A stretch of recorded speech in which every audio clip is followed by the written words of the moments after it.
Good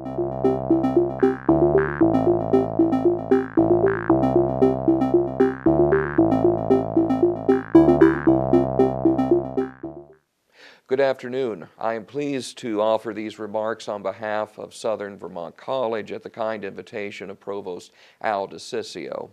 Over the past 4 years, Southern Vermont College has offered a course in comparative religion facilitated by SVC faculty and members of the Greater Bennington Area Interfaith Council.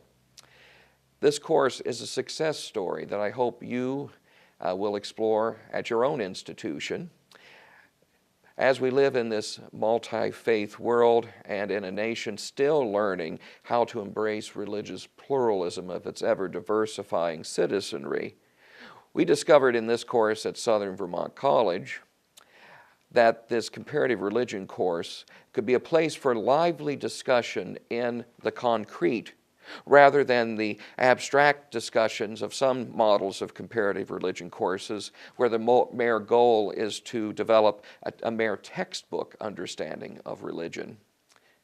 I regret that scheduling precluded me from attending this conference, though I commend the Council of Independent Colleges, the Department of Education, and the Interfaith Youth Corps for engaging one another this day in this initiative arising from President Obama's vision for America's undergraduates to learn skills enabling them to live more thoughtfully in the midst of our religious pluralism and diverse local communities.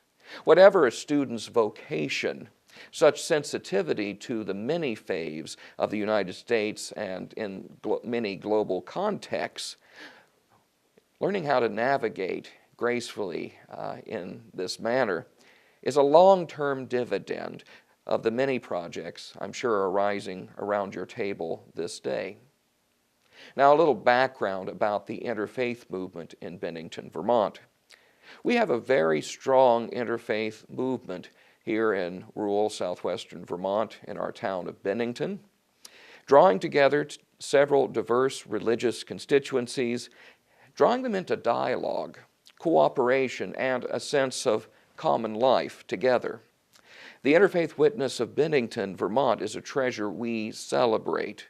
Whether you're Baptist or Baha'i, Jew or Congregationalist, Episcopal or Quaker, Methodist or Muslim, Unitarian or Catholic, we work together in this town.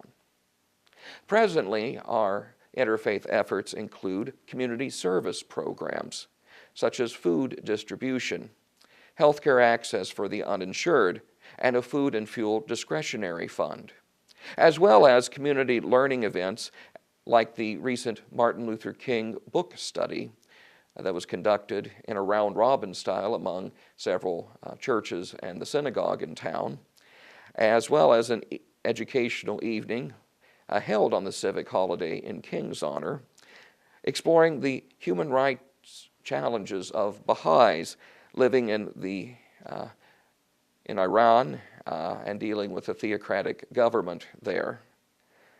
Interfaith work and witness is further enhanced by occasional interfaith potlucks, gathering our respective congregants for a common meal and fellowship.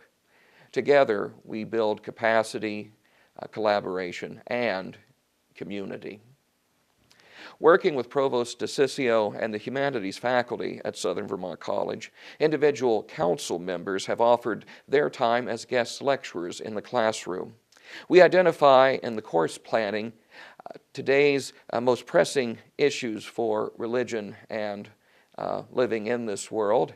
We go with the headlines. We see what are pressing questions of faith and society, and we plan lectures as well as additional sessions for the council members to be in dialogue with one another, bringing one person of one faith together with a person of a differing faith and saying, let's talk about a common ground issue or value that our traditions actually have much resonance and consonance with. For example, I appeared one semester in tandem with a rabbinical colleague offering introductory comments about the worlds of Christianity and Judaism.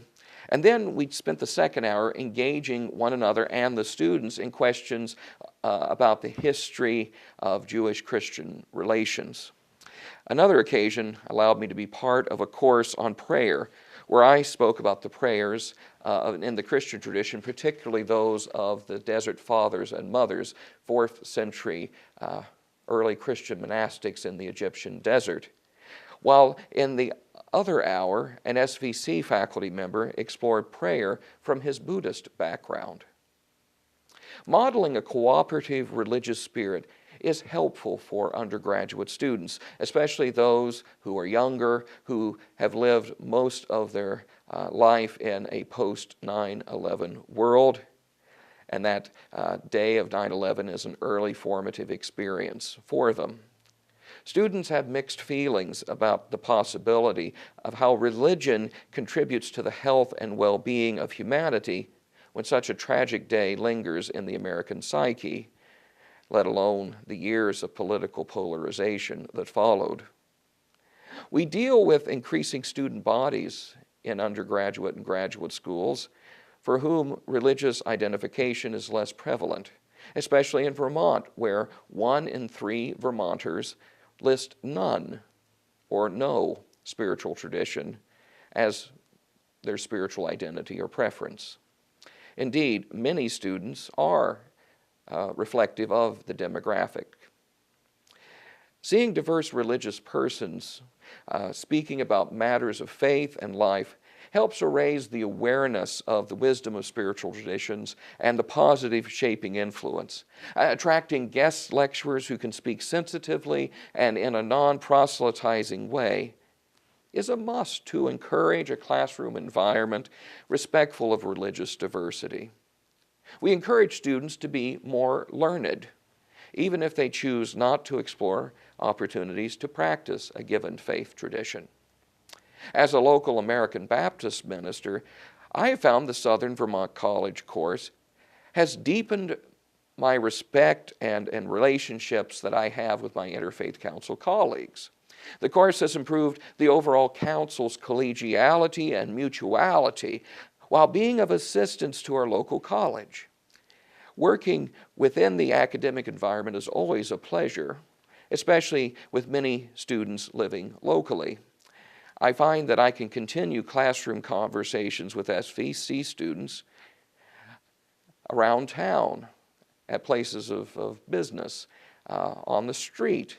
And they want to say, well, I'd like to ask another question. They want to engage me.